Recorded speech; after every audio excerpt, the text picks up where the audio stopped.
अनंत शक्तियों के स्वामी प्रभु श्री कृष्णचंद्र जी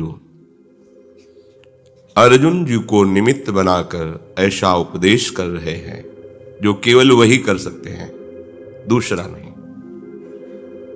जीव कैसे फंसा है, कैसे मुक्त होगा, फंसने का, मुक्त होने का, बीच में स्थित होने का, ये सब रहस्य केवल सर्वज्ञ जगत गुरु भगवान ही जानते हैं, क्योंकि वही ज्ञान समुद्र प्रभु इस भ्रमात्मक माया को रचने वाले हैं। जो रचित दृश्य है वो भी वही है, जो इसका परिणाम है, सार है, वो भी वही है।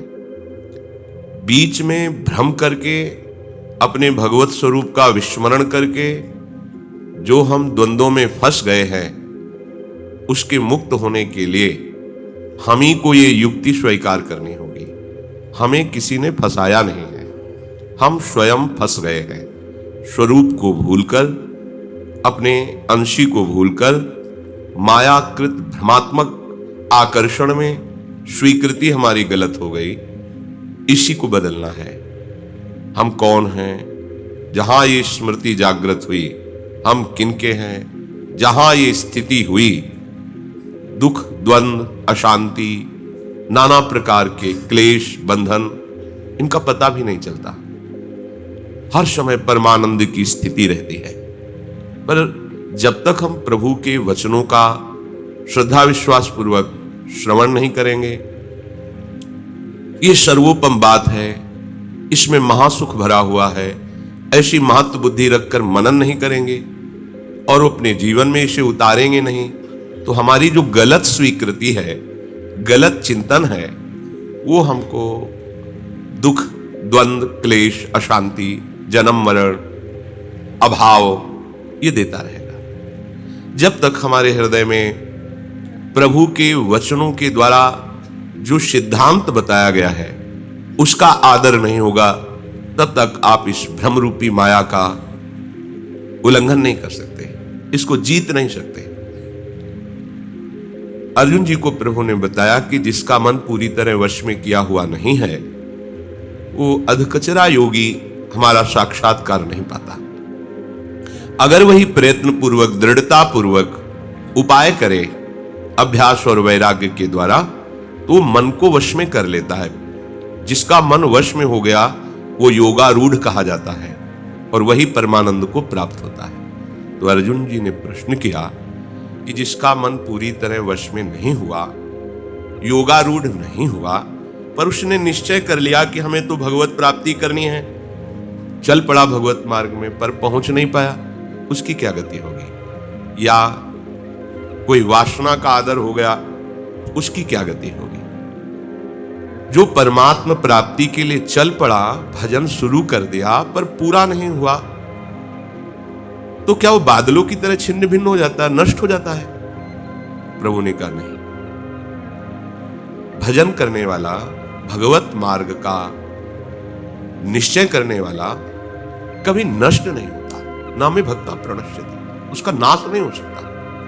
हां, उसने जो वासना का आदर किया, उपासना में प्रमाद कर लिया, शिथिलता कर ली, फिर वो स्वर्ग आदि लोकों के उत्तम भोगों में उसको रखा जाएगा। पुनः श्रीमान कुलों में, पवित्र कुलों में, धनियों के कुलों में, जहां भोग की बाहुल्यता है, वहां उसका जन्म होगा। और जिसने वासना का आदर नहीं किया हृदय में, उपासना के लिए दृढ़ता पूर्वक चला पर पहुंच नहीं पाया, शरीर छूट गया, पर वासनाएं अभी निर्मूल नहीं हुई थी, नष्ट नहीं हुई थी, पर उसने आदर भी नहीं किया था, तो उसको स्वर्ग नहीं जाना पड़ेगा। वो सीधे भगवत भक्तों के कुल में, योगियों के कुल में, ज्ञानियों के कुल में जन्म लेगा और जन्म से ही उसे भगवत प्राप्ति के जो संस्कार हैं उसमें बहुत वर्धन करने वाली अनुकूलता उसको दी जाएगी। अब उसको इस जन्म में भगवत साक्षात्कार करने में कोई देरी नहीं होगी। वो नष्ट नहीं होता, भजन कभी नष्ट नहीं होता।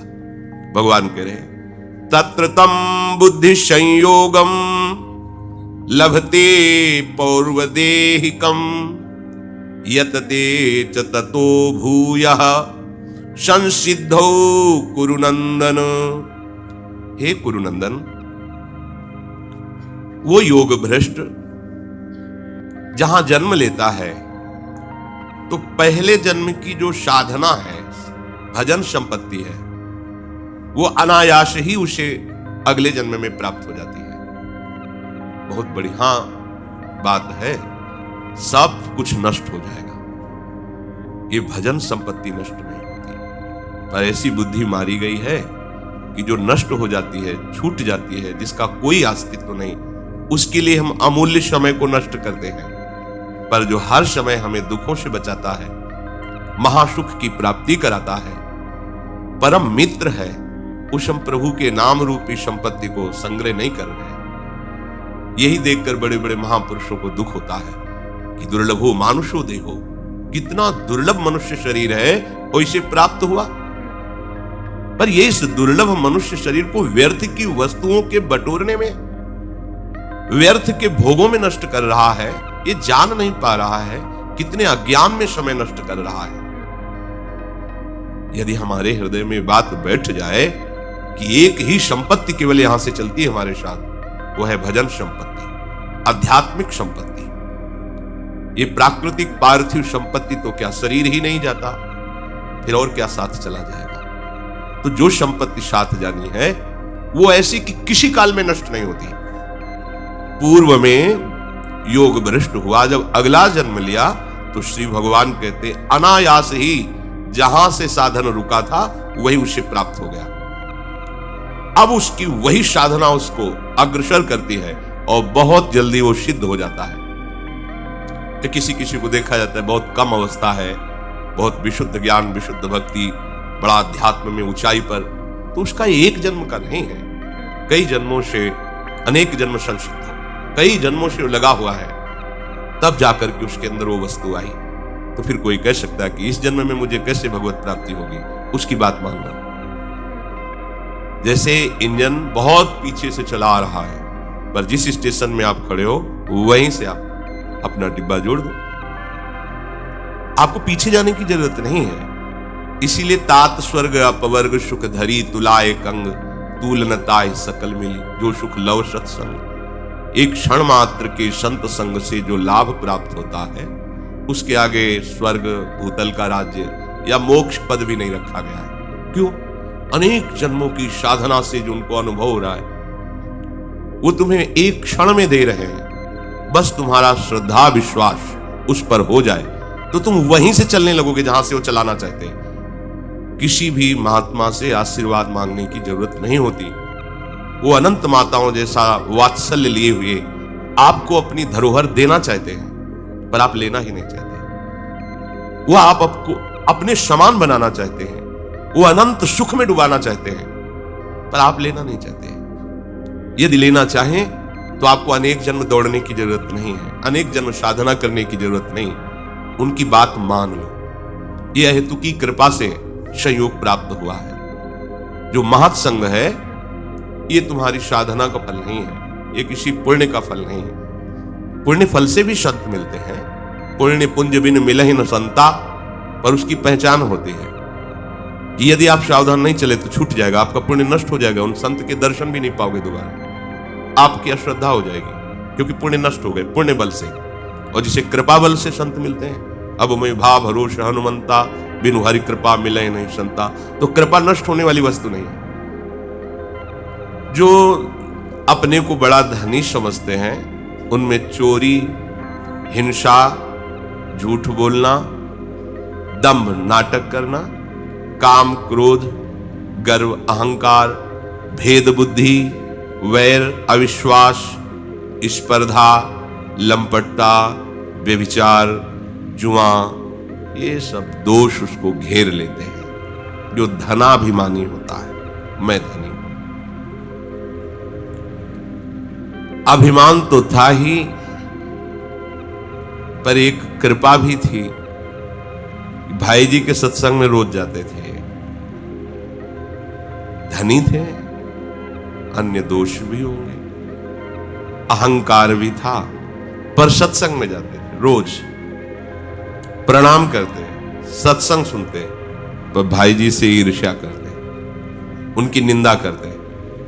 जो सत्संगी जन थे अगर रास्ते में मिल जाते सत्संग सुनने के बाद तो निंदा करते, कई तरह की देखा, बढ़ बढ़ के बातें कर रहे हैं, लोगों से पुजवाते हैं, ऐसा वैसा।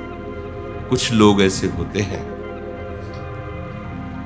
किसी दिन भी वो सत्संग ना जाए ऐसा नहीं था, प्रणाम न करे ऐसा नहीं था, पर हृदय की जलन, ईर्ष्या, ये हमारे पास सब इतना वैभव, कोई हमको प्रणाम नहीं करता और इनको सब प्रणाम करते हैं, नमस्कार करते हैं।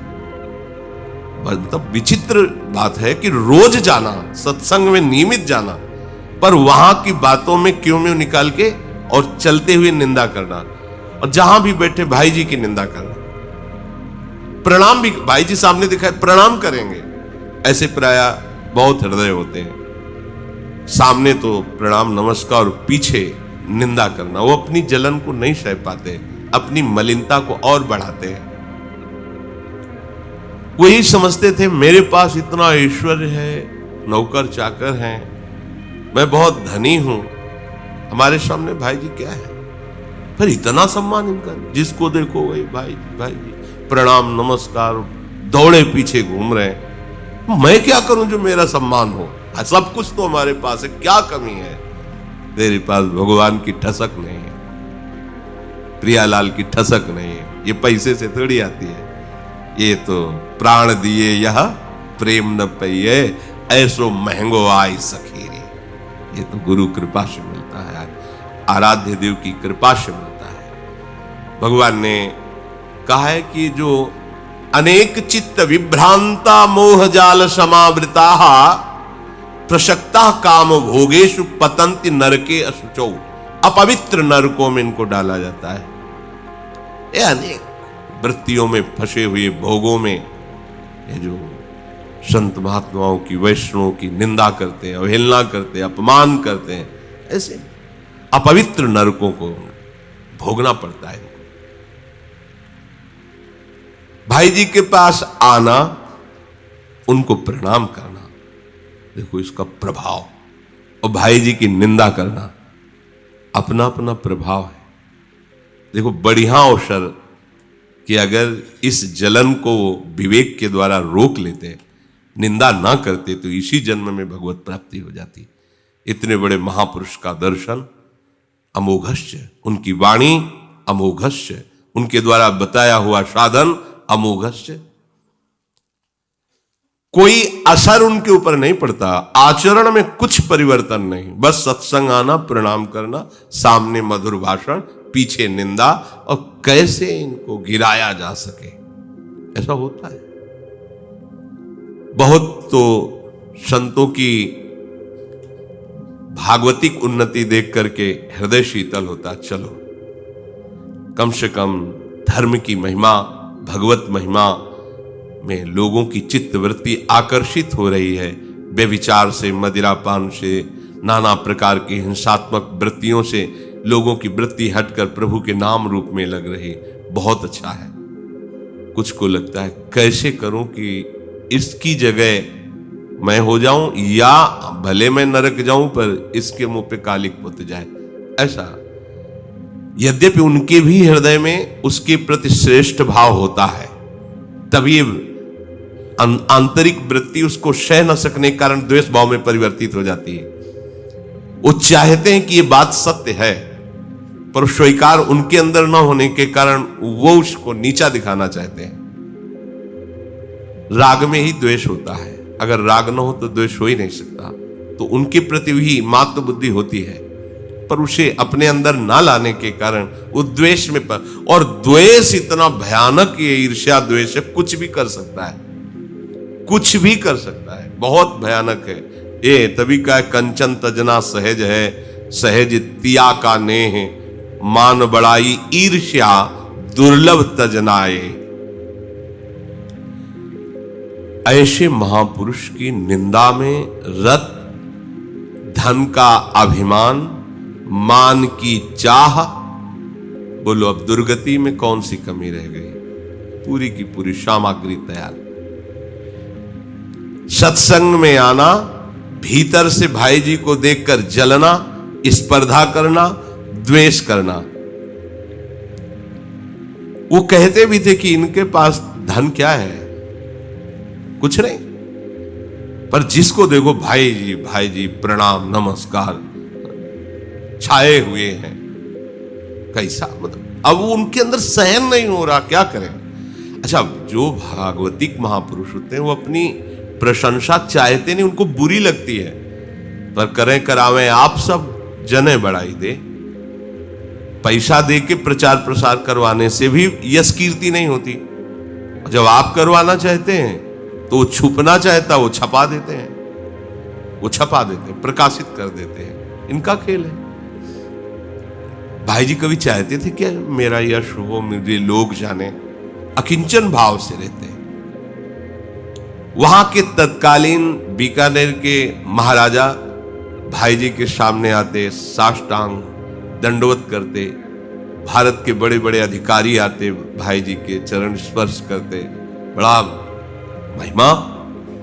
ये देख करके उनके हृदय में, और ये लीला भगवान की है, और जलन, मतलब जलन तो इतनी बढ़ जाती है कि वो क्या करे। अगर उसको आत्महत्या करने से उनका नाश हो रहा हो तो तुरंत कर ले, ऐसी ईर्ष्या पैदा हो जाती है।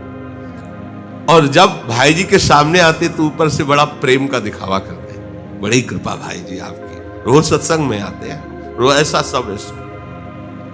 कुछ समय बाद उनकी मृत्यु हुई। सेठ के परिवार के लोग मृत्यु के समय भाई जी को बुलाने आए। भाई जी अचानक सोच किया कि तो उसमें चले गए। शौच क्रिया अचानक लगी, उधर सूचना रही को प्राण त्यागने वाले। भाई जी को इतनी शौच लगी, वहां नहीं जा पाए और शौचालय जाना पड़ा, क्योंकि भाई जी चले जाते तो दुर्गति उनकी नहीं होती। और भगवान को बर्दाश्त नहीं कि उनके भक्त का कोई अपराध करे और फिर अंतिम उसका सुधर जाए। जो अपमान भक्त कर करे, या जो अपराध भक्त कर करे, राम रोष पावक।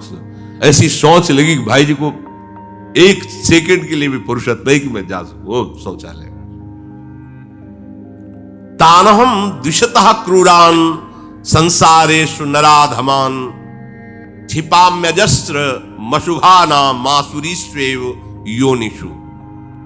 ऐसे भक्त द्रोह करने वाले पापाचारी क्रूर कर्मी नराधमों को मैं आसुरी योनियों में गिराता हूं और नरक भोगवाता हूं, भगवान कह रहे। पूज्य श्री राधा बाबा अपने ध्यान कक्ष में बैठे हुए थे। वहीं एक कुतिया गर्भवती हुई और कई बच्चे पिल्ला हुए उसके। भाई जी के ध्यान में वो कुतिया और वो पिल्ला, और उन पिल्लों में से वो सेठ जी जो कुत्ते का पिल्ला बने थे, मेव मेव करते हुए छोटे बच्चे। बाबा निकले कुटिया से बाहर, देखा नई नई कुतिया ब्याही है, बच्चे हमारे ही सामने लाना था इनको। देखा, अच्छा सेठ जी हैं कुत्ते के पिल्ले के रूप में।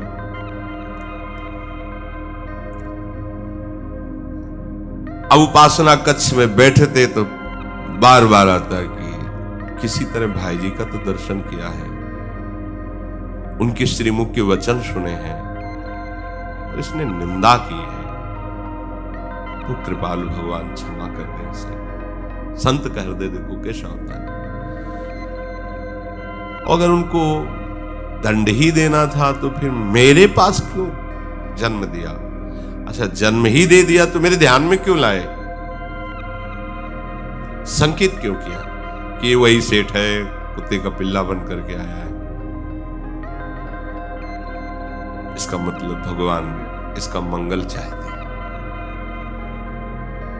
राधा बाबा एकदम एकाग्र होकर प्रभु से प्रार्थना की, प्रभु इस सेठ की जो कुत्ते का पिल्ला बना हुआ है इसकी दुर्गति रोक दीजिए। किसी भी तरह से सही इतने बड़े महापुरुष का दर्शन किए, सत्संग सुने, और आप भी तो चाहते कि उद्धार हो जाए, नहीं तो यहीं सामने ध्यान कक्ष के सामने यही कि कहीं दूर, और फिर हमारे ध्यान में क्यों लाए? बार बार कहते पर प्रभु बोलते नहीं और रोष करके अंतर्ध्यान हो जाते हैं। एक दिन बाबा ने हट किया, प्रभु सामने खड़ा, बोले बोलना पड़ेगा आपको, हमारी बात क्यों नहीं सुन रहे? तो प्रभु ने कहा चक्रधर, चक्रधर बाबा का नाम था, मैं भक्त के हाथ बिका हुआ हूं और मेरे समर्पित भक्त को जो अपमानित करता है, जो उसकी निंदा करता है, मैं उसे कभी क्षमा नहीं करता। जानते हो, हनुमान प्रसाद पोद्दार ने अपने हाथ में मुझे ले रखा है, प्रेम की मैं वशीभूत हूं, वो नहीं चाहेंगे ऐसा, पर मैं इसको अब क्षमा नहीं कर सकता। मेरे भक्तों से जो द्वेष करता उसको मैं कभी क्षमा नहीं करता।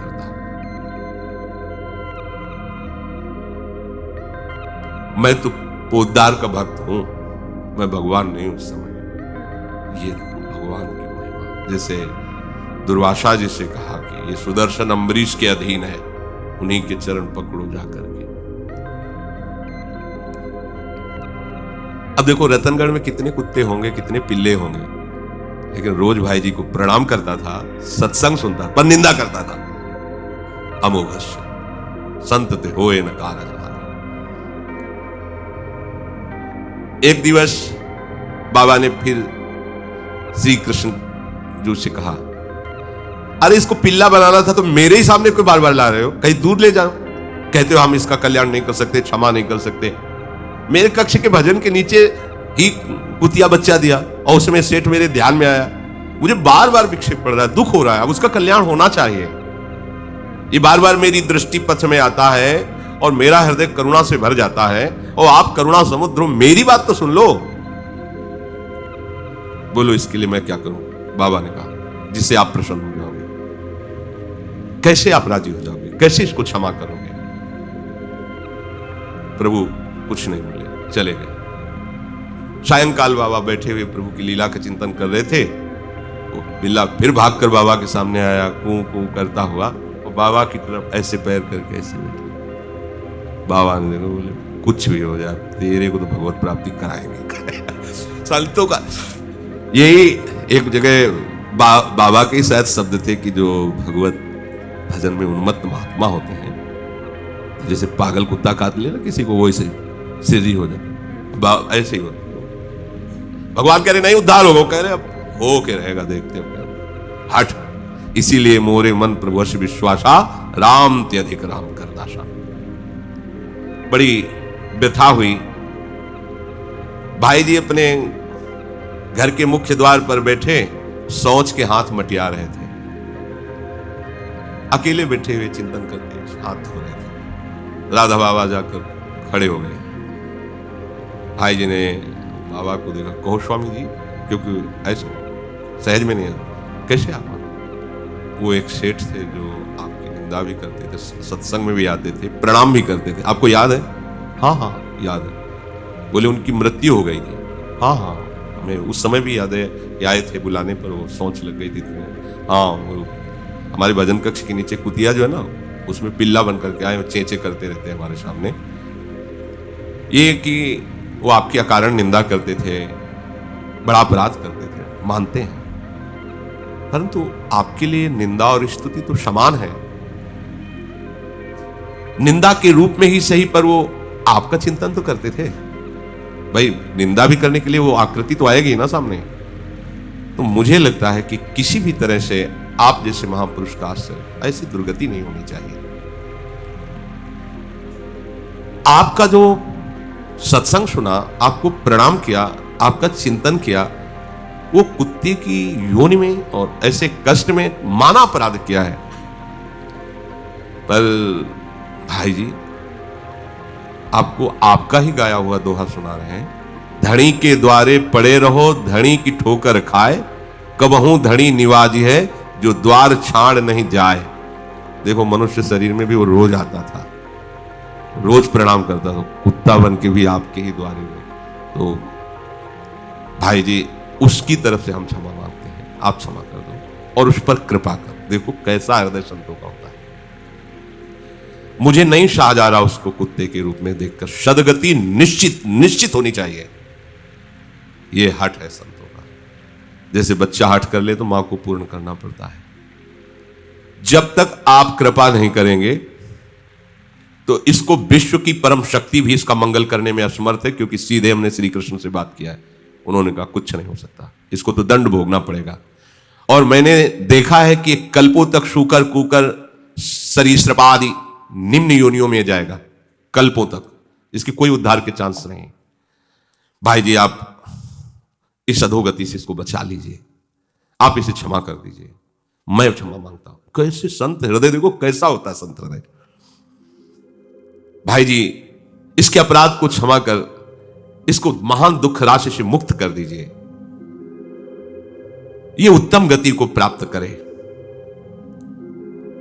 ऐसी अपराध ज्वाला से मुक्त करने के लिए आप ही समर्थ हो।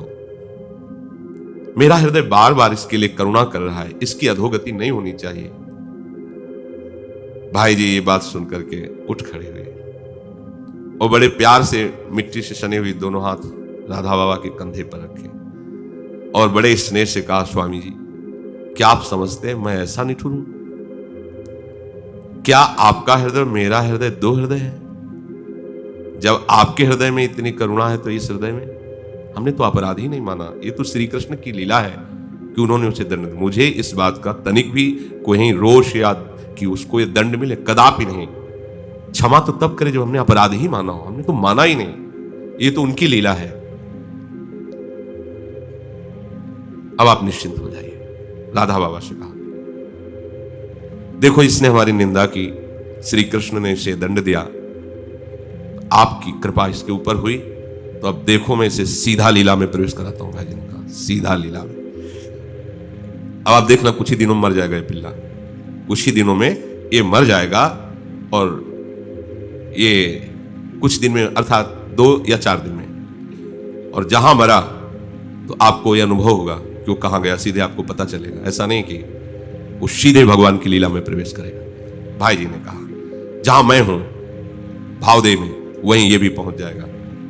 मेरा भाव देश इसके स्वागत के लिए तैयार है।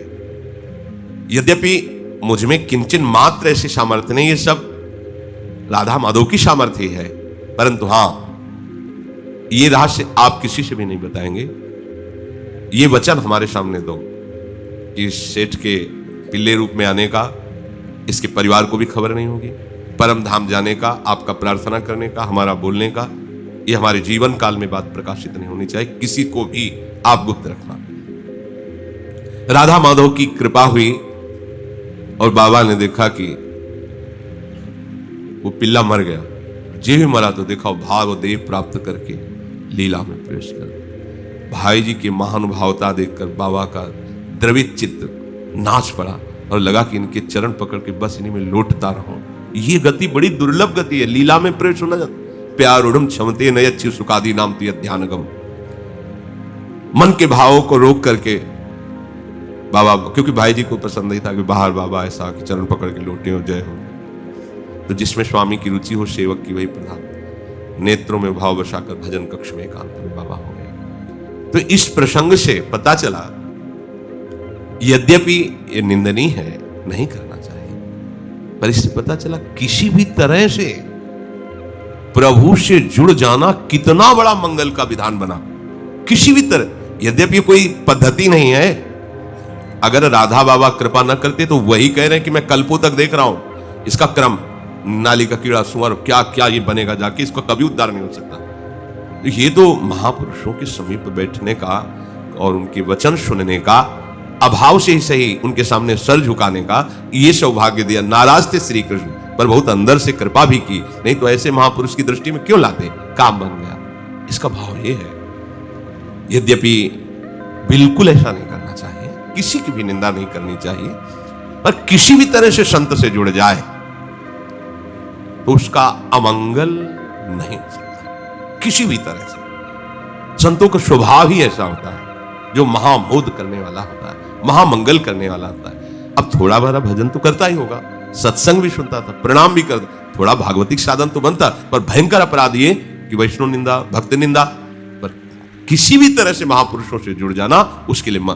फिर जो श्रद्धा पूर्वक भजन कर रहे हैं, जिनका उद्देश्य ही भजन है, भगवत प्राप्ति है, अगर उनसे चूक पड़ जाती है तो उसको थोड़ी ऐसा होगा।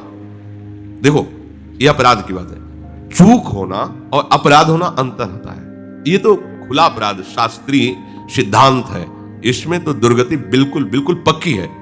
पर जैसे भूल हो गई, कोई विषय आकर्षण हो गया, भगवत प्राप्ति नहीं हुई, तो वो साधारण कोटि का नहीं है। जैसे कोई व्याकरण पढ़ने गया, अब वो व्याकरण पढ़ना शुरू किया, फिर शास्त्रीय पास हुआ, फिर मध्यमा पास हुआ, आचार्य में पहुंचा और फेल हो गया, तो वो किस कोटि का है? वो शास्त्रीय और मध्यमा से तो श्रेष्ठ ही है ना। आचार्य फेल हुआ है, तो जिस उपासक का केवल ये लक्ष्य बन गया है कि अब भजन करना है, भगवत प्राप्ति करना है, ये आखिरी है, इससे बड़ा कोई लक्ष्य नहीं। वास्तविक उसने लक्ष्य बनाया, चला पर फिसल गया।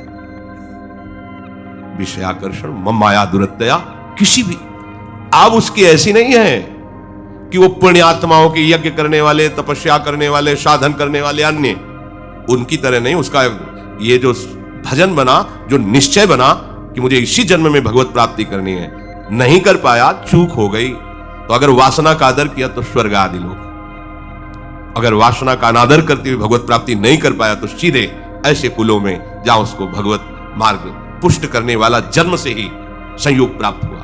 पूर्वाभ्यासेन, भगवान कह रहे, पूर्वाभ्यासेन तेनैव ह्रियते ह्रवशोऽपिशः जिज्ञासुरपि योगस्य शब्द ब्रह्माति वर्तते। वासना का आदर हुआ या किसी भी कारण से भगवत प्राप्ति नहीं हुई, तो जो स्वर्ग आदि भोग कर श्रीमानों के कुल में जन्म लेने वाला है, यद्यपि वो भोग परवश ऐसा हुआ है, पर उसका लक्ष्य था भगवत प्राप्ति और भजन, तो उसको पहले जन्म के अभ्यास का संयोग बैठाला जाएगा। जैसे अभी कल आपने कुल्ह जी और अल्ह जी का चरित्र सुना, जहां रूप प्रकाशित होता है तो बोले, जब ही ते कुंवर कान्ह रावरी कला निधान, कान परी वाके कछु सुजस कहानी सी, तब ही ते देखो देव देवता सी, हंसत सी, रीझत सी, खीजत सी, रुसत रुशानी सी, क्षोभी सी, छली सी, छीन लीनी सी, छकी सी और झकी सी और ठगी सी, लगी थकी तहरानी सी, बंधी सी बेंधी सी, विष बूढ़त विमोहित सी, बैठी वो बकत बिलोकत बिकानी सी। उसकी दशा बदल जाती। लाल तिहारे रूप की कहो रीत यह कौन, जासों लागत पलक दृग, लागत पलक पलौना। अगर एक बार दृष्टि इस रूप में चली गई, पलक लगना बंद हो जाता है, निमेश के लिए भी वो रूप विस्मरण नहीं होता। द्रग उर्झत टूटत कुटुम, जुरत चतुर चित प्रीति, परत गांठ दुर्जन ही दई नई यह रीति। ऐसे रूप की प्रेम ग्रंथि पड़ जाती है, जैसी भट्ट प्रेम रस बंधन क्यों छूटे, दृढ़ दृढ़ फंद से रसिक शिरोमणि उसके हृदय में बंध जाते हैं। वो आनंद की उगल, वो मिलन की चाह, वो मिले हुए होने पर पुनः मिलन की चाह, देखते हुए होने पर भी देखने की चाह। प्रभु के गुण ज्यों ज्यों सुने जाते हैं, त्यों त्यों अंतःकरण निर्मल होता है, प्रभु से आसक्त होने लगती है। इसलिए सबसे बड़ा साधन सत्संग है, भगवत चर्चा है। भगवान ने स्वयं कहा है कि व्रतांसी यज्ञ छंदांसी तीर्था नियमा यमा, इन सबसे मैं वैसा वश में नहीं होता। यथा वरुंधीत सत्संगा सर्वसंगो पहो हिमाम, जैसा मैं सत्संग से होता। दासी का अश्रु प्रवाह करते हुए ऐसे नाम उच्चारण करना कि उसमें एक आर्त भाव छुपा था, एक पीड़ा छुपी था। हा नंद किशोर, हा वृंदावन चंद, बार बार कहे कहा कहे उर गहे मेरो, बहे द्रग नीर हो शरीर शुद्धि गई है, पूछो मत बात सुख करो दिन रात, ये सहे निज गात रागी साधु कृपा भई है। अति उत्कंठा देखी कहो सो विशेष सब रसिक नरेशनी की बानी कही दई है। टहल छुटाइयो सिरहाने ले बैठाई वाही गुरु बुद्धि आई यह जानो रीति नई है। रानी ने एक दिन पूछा, ए तुम क्या बार बार बोलती रहती हो, ये कौन है नंद किशोर, ये किसका नाम लेती हो? रहती तो मेरे पास हो पर तुम प्रेम किसी और से करती, कौन है? पर पता नहीं मेरा हृदय क्यों खिंच जाता है जब तुम कहती हो हा वृंदावन जी, हा कुंज बिहारी। मेरा मन खिंच रहा है, परिचय बताओ, ये कौन है, क्या है ये? आंसू क्यों बहा रही हो? दासी ने आंसू बहाते हुए कहा, आप तो राजभोग करो, आप इसकी बात मत सुनो, ये रोग है रोग, ये चढ़ जाएगा तो सब भूल जाओगे ये बात। आप तो भोग भोगो, खूब ऐश्वर्य है, ये बात मत पूछो, ये बात आपके राजभोग को नष्ट कर देगी। अब तो जैसे कोई घूंघट में मुंह छुपाए तो देखने का मन होता ही है, जैसे ऐसे कोई चले तो खुला चले तो कौन देखे घूंघट में। अब कोई बात छिपाए, अरे पूछो मत, नहीं नहीं मत पूछ, तो आपको ऐसी जिज्ञासा होगी, अब तो पूछ के ही रहेंगे, अब तो वो मतलब जिज्ञासा होती है। रानी विकल हो गई, अब बताइए, बताओ ना कौन है ऐसा? क्योंकि आप जब बोलती तो मेरा भी चित्त खिंचता है। तो महारानी जी आप मत पूछो, दिन रात ये अपने राजभोग भोगिए, मेरी दशा मत पूछिए, नहीं बताओ ना। मेरे ऊपर तो वृंदावन के संतों की कृपा, वृंदावन जाती थी, सत्संग करती थी और प्रभु के नाम का परिचय संतों से मिला, उनके रूप का परिचय मिला। जब से रसिक नरेश वृंदावन रसिकों की कृपा हुई तब से नाम भगवान का नाम है नंद किशोर। हाँ हाँ हाँ, अच्छा तो आप भगवान को पुकारते हो, ये भी पता नहीं था इनको। देखो अब ये पूर्व का जो कुछ साधन बना होगा तो उनको दासी का सहयोग, जैसे कल उनको बड़े भाई का सहयोग मिला। विषय तो देते हैं, साथ में अंग रक्षक भी दे देते हैं जो तुम्हें बचा लेगा। विषय तो दिया पर दासी ऐसी दे दी जो महाभागवत प्रभु के रंग में डूबी हुई। रानी ने विशेष आग्रह करके, देखो दासी ने कहा, देखो अभी आप चैन से जी रहे हो ना, जी लो, अगर हमारी बात सुनोगी, हमारी बात पकड़ोगी तो तुम्हारा चैन नष्ट हो जाएगा, हो सकता है तुम्हारा शरीर सहन न कर पाए, रहने दो। अब तो रानी को हो उत्कंठा बढ़ी, कृपा करो, ये शब्द निकला। ये शब्द ही अधिकार देता है आंतरिक रहस्य बताने का। जब तक स्वामी बनकर आदेश देते रहो तब तक इसका अधिकार नहीं। जैसे अर्जुन जी नीचे उतरकर साष्टांग दंडवत करके कहा, शिष्यस्ते हम साधिमाम, पर अब उपदेश का रंग चढ़ेगा। जब उन्होंने कहा कृपा, हाथ जोड़ा और कहा कृपा करो, जब ये परिचय मिला कि हाँ वृंदावन ये तो प्रभु को पुकारती हैं, तब हाथ जोड़ के कहा आप कृपा करो, मुझे बताओ। रानी की ऐसी दैन्यता देखकर आरत अधिकारी जब पावे गूढ़ तत्व न साध दुरावे। तो सुनो, वृंदावन के संतों की कृपा से ललित त्रिभंगी और रूप माधुरी ऐसे वर्णन कर रही, आंसू चल रहे, रोमांच हो रहे दास। रानी तो एकदम न्यौछावर होती चली जा रही। प्रेमी महापुरुषों के मुख से जो बात सुनी वो रंग लाती, क्योंकि वो उसका स्वाद लिए हुए हैं। रानी ने कहा, आज से तुम कोई भी सेवा टहल नहीं करोगी। जहां पैरों के पास बैठकर दासी चरण दबाती तो वहां शिराने बैठाना और कहा आज के बाद आसन तुम्हारा ये है, और अपना पैरों की तरफ हो गए, शिराने बैठाल कर गुरु पदवी पर। दासी को मन से अपना गुरु मान लिया। अब तो खुल करके चर्चा होने लगी, क्योंकि वास्तविक प्रभु के नाम का क्या महत्व है तभी आप जान सकते हैं जब नाम जापक को महत्व दें। ओ तुलसी जाके मुख से धोके निक्षतराम, ताके पक्की पकदली मोरे तन की चाम, जो हरिवंश को नाम सुनावे तन मन प्राण दास। रानी है, दासी है, सिराने बैठा दिया और गुरु भाव कर लिया। आज से कोई टहल नहीं, आप आज्ञा कीजिए, मैं सेवा। ये आ गया, ये महत्व भगवत नाम का, भगवत प्रेम का। तो दासी अपने हृदय की बात प्रेम में आकर के दासी श्री लालजू ब्रजचंद की रसमयी बातें बताने लगती। लालजू की बातें सुनना इनके लिए हृदय का परिवर्तन था। आज तक कभी किसी का भी हृदय परिवर्तन हुआ है विशेष तो उसमें रागी साधु कृपा भई है। जो प्रभु के अनुरागी हैं उन संतों की कृपा से।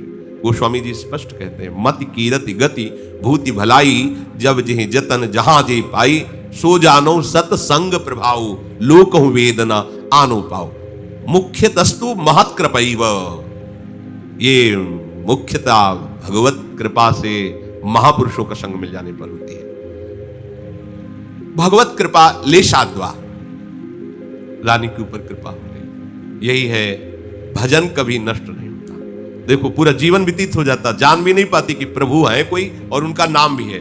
ऐसी कृपा हुई कि निशी दिन सुन्यो करे, देखी बेको अर बरे, देखे कैसे जात जल जात दृग भरे हैं, कछुक उपाय कीजे मोहन दिखाए दीजे, तब ही तो जीजे वे तो आनी उर अरे हैं, दर्शन दूर राज छोड़े लोटे धूरी पे, आहा न पावे छवि पूर एक प्रेम बस करे हैं, तो करो हरि सेवा भरी भाव धरी मेवा, पकवान रस खान दे बखान मन धरे हैं। श्री रत्नावती जी अब तो हर समय दासी के पास है, कहने को दासी, वो गुरु पद में विराजमान, उसके मुख से सुंदर भगवत चर्चा, संत चर्चा, नाम महिमा, ऐसे प्रभु की गुण प्रभु के रूप सुनती रही। अब सुनने का परिणाम यह हुआ कि अभिलाषा जागृत हो गई। कैसे देखो, कैसे देखो अपने प्रभु को, प्रभु का दर्शन कैसे हो। रानी ने दासी के चरण पकड़े और रो रो के कहा, एक बार केवल मुझे मनमोहन के दर्शन करा दे, एक बार। देखो कैसा रंग, ये पीछे से की हुई भगवत भक्ति का चमत्कार कि ऐसे महापुरुष का जो दासी स्वरूप में उनका सानिध्य प्राप्त हुआ। रो के कह रही, मनमोहन के दर्शन करा दीजिए। आपसे सच्ची कहती हूं कि मैं जीवित नहीं रह पाऊंगा। अब मैं, ये कितनी बड़ी बात है, जन्म के जन्म लग जाते हैं, भक्ति का रंग नहीं आता, फिर मिलने की प्रबलता, ये तो अंतिम परिणाम। इसलिए तात स्वर्ग पवर सुख धरी तुलाए कंग तूलन पाए, सकल मिल जो सुख लव सत्संग। देखो ना, एक क्षण के संग ने कैसा परिवर्तन कर दिया राज नाना प्रकार के भोगों में रत उस रानी का। देखो मेरे हृदय में आशा बढ़ती जा रही हूं, मैं जीवित नहीं रह सकती, मुझे एक बार दर्शन करा दो। वो क्यों दर्शन नहीं देते? दासी ने कहा कि दर्शन पाना तो बहुत कठिन, बहुत कठिन। राजा लोग राज्य छोड़कर विरक्त होकर धूल धूसरी तन होते हैं, पर वो भगवान का दर्शन पाले, ऐसी बात नहीं होती। भगवान का दर्शन तो एकमात्र उपाय है कि हमारे हृदय में उनके प्रति प्रेम प्रकट हो जाए, और प्रेम सेवा से प्रकट होता है। इसलिए हमारी इच्छा है कि आप लाल बिहारी की सेवा विराजमान करो। अच्छे अच्छे पकवान आपके पास सब सामग्री है, खूब उनको भोग लगाओ, उनको दुलार करो।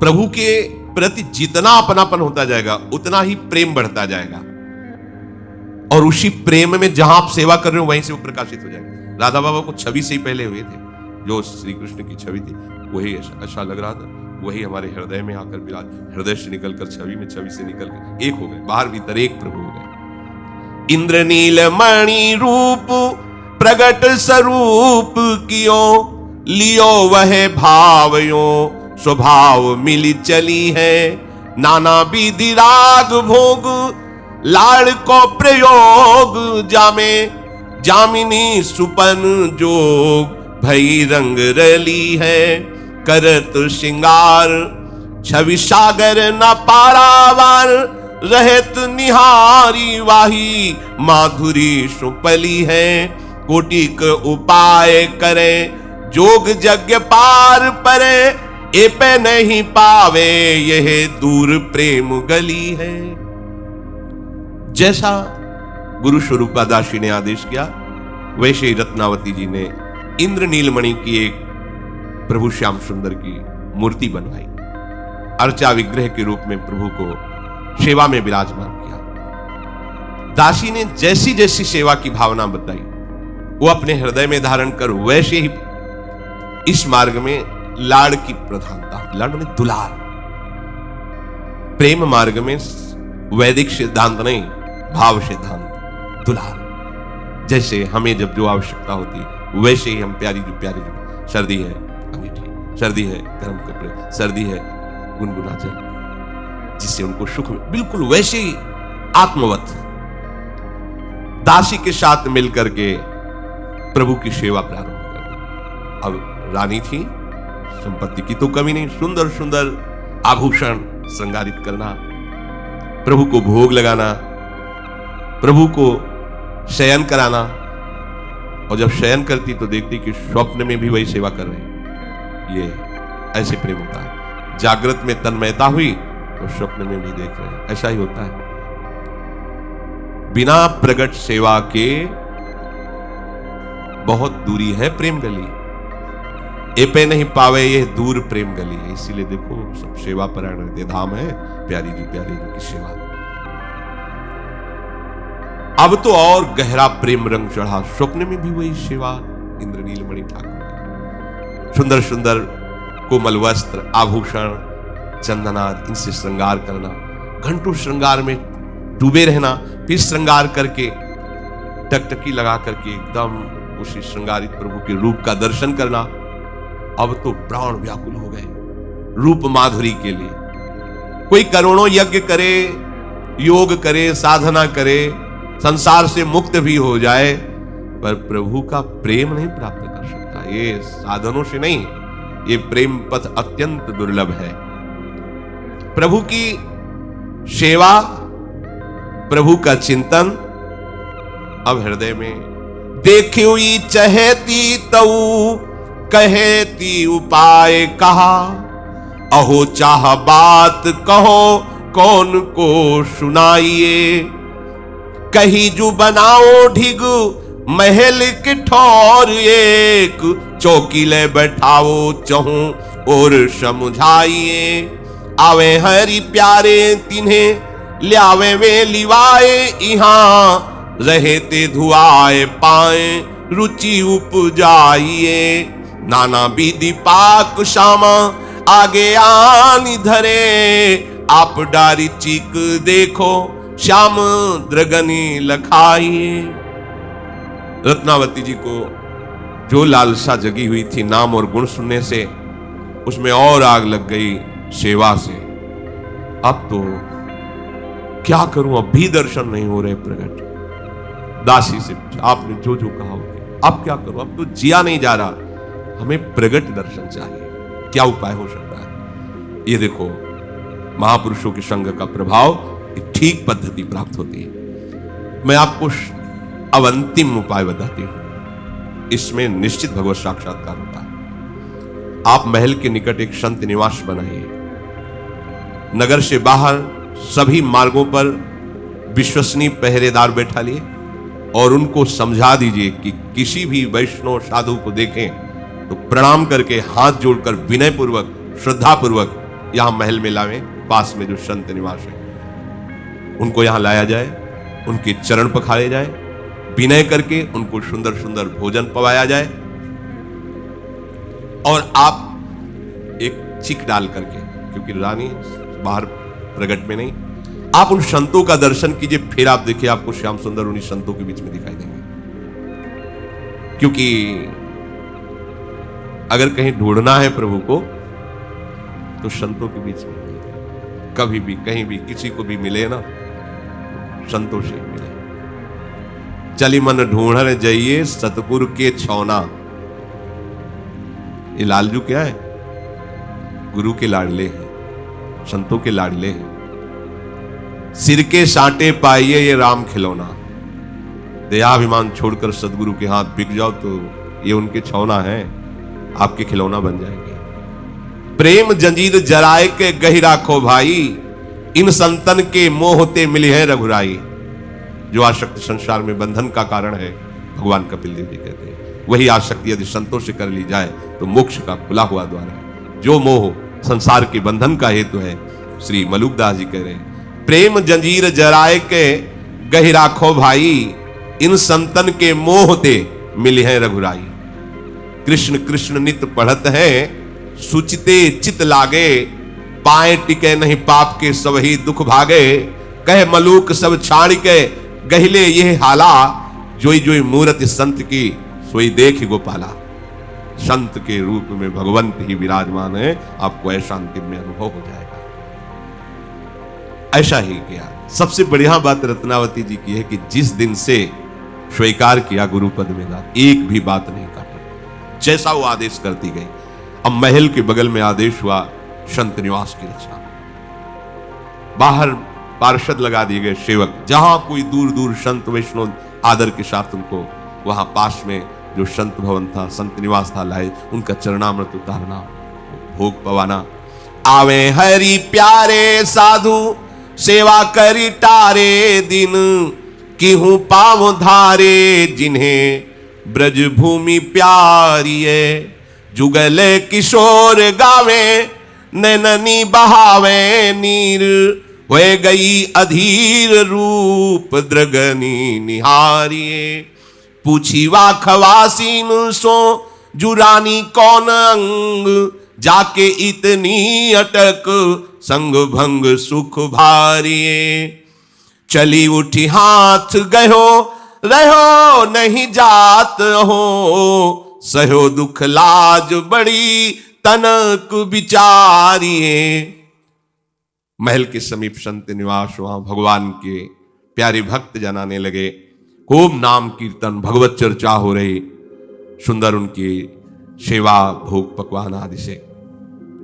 अब जब ये बात संतों में फैल जाती कि वहां बहुत साधु सेवा होती, बड़ा भगवत वातावरण, नाम कीर्तन भगवत चर्चा, तो जो ब्रजभूमि के कुछ संत मंडली भ्रमण करती थी, जो सदैव ब्रजेंद्र नंदन के प्रेम में रंगे रहते थे, युगल किशोर की नित्य लीला विहार के पदों का ही गायन करते थे, बड़े भाव में रहते, वो पहुंच गया।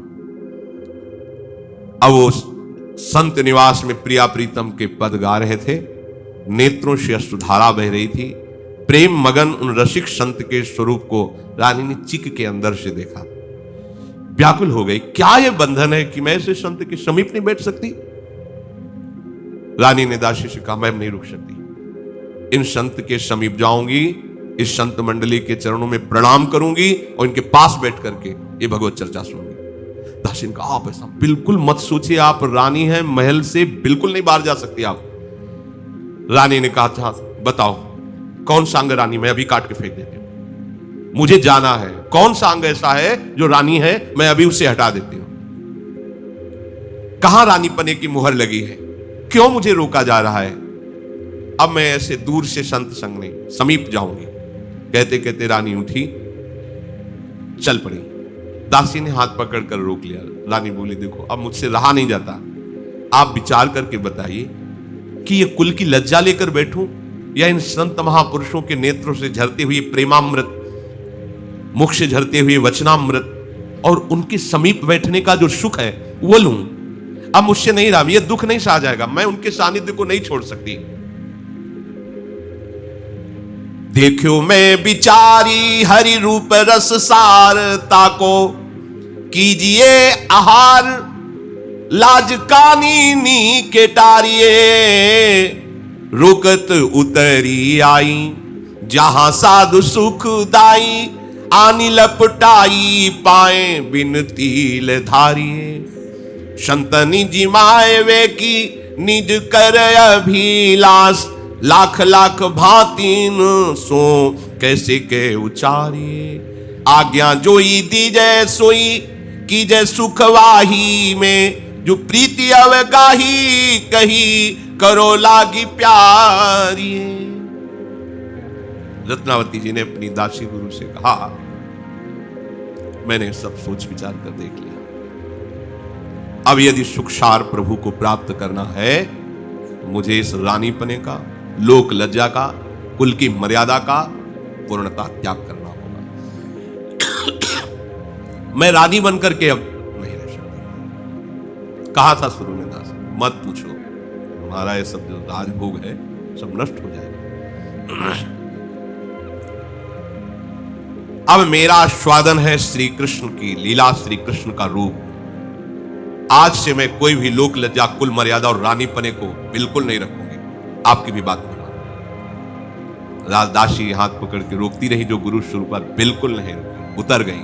पहली बार राजमहल से ऐसे, वो तो कदम पे पालकी, हजारों सैनिक ऐसे चलते, अकेले जा रहे, जहां संत समाज विराजमान, पद गायन हो रहा है, पीछे पीछे दासी भयभीत होकर ये क्या हो रहा, मतलब गई और चरणों में लिपट गई संतों के,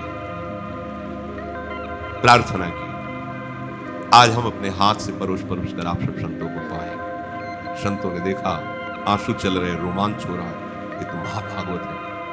वो उन्होंने कहा कि ठीक है, आप अपने हाथ से पवा, नहीं तो प्राय रजोगुणी लोगों के हाथ से पाने से भजन में बिग नहीं पड़ता। पर देखा कि रानी, अब कितना बड़ा सौभाग्य, अपने हाथ से सुंदर सुंदर पकवान और लीजिए, संतों को पवा रहे हैं।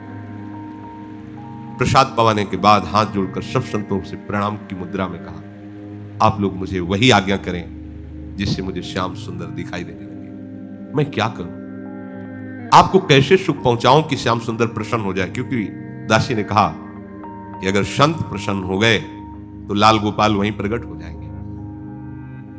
संतों ने अच्छी प्रकार से ये जान लिया कि ये तो प्रभु के अनुराग में डूबी हुई है।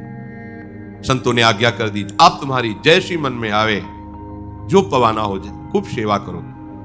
अब तुम्हारे लिए कोई कि तुम ना नजदीक नहीं आ सकती, छू नहीं सकती, ऐसा नहीं। आप स्वेच्छा से रानी सेवा में, पूरे नगर में ये बात फैल गई। ये तो बड़ा आश्चर्य, राजघराने की राजरानी बाबाजियों के बीच में ऐसे ही, पर्दा नहीं, पालकी नहीं, सैनिक नहीं, ऐसे ही जैसे बेटी अपने पिता के पास कैसे जाती, पर्दा करके जाती है, ऐसे। अब ये बात तो फैलेगी, राजा तक जाएगी, विरोध प्रकट। आगे समय पूरा हो गया, कल इसकी चर्चा जो प्रभु की प्रेरणा होगी तो